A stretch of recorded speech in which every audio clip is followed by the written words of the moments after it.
Sunny blue skies welcomed all who had signed up for the June 17th Wright Brothers ride up to Dayton, Ohio.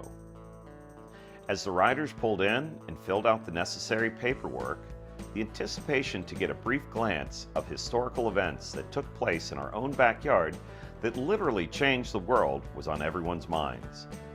Kitty brought along the symbolic toilet seat, which she can't wait to pass along.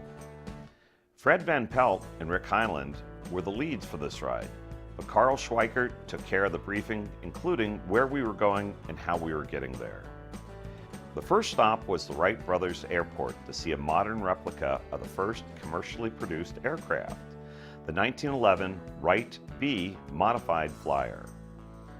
The curators of the museum pulled the brown bird out of the hangar and allowed us to park some of the bikes around the plane for some great picture opportunities, and we couldn't leave without getting a shot of our fearless leaders at the controls. Our next stop was the National Museum of the United States Air Force. Our main emphasis was the C-141 Hanoi Taxi.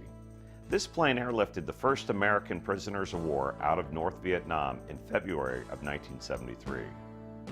Two of our chapter members, retired colonels Rick Hyland and Frank Fuller, were pilots on the C-141 aircraft. Another one of our chapter members, Rick Anderson, was a crew chief for these planes and assisted in the outstanding restoration of this C-141. Supposedly, Rick Hyland's name is on the bathroom wall that the crew signed after its last flight. Our next stop was a short ride over to the Huffman Prairie Flying Field Interpretive Center. Along with the many exhibits of the development of the first practical airplane, there is a memorial to the Wright brothers erected by the Dayton community to honor them.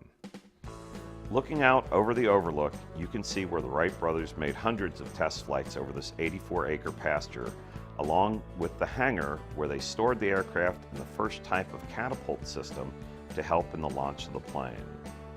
Thanks to all who took part in this ride, and especially our C-141 brothers in arms.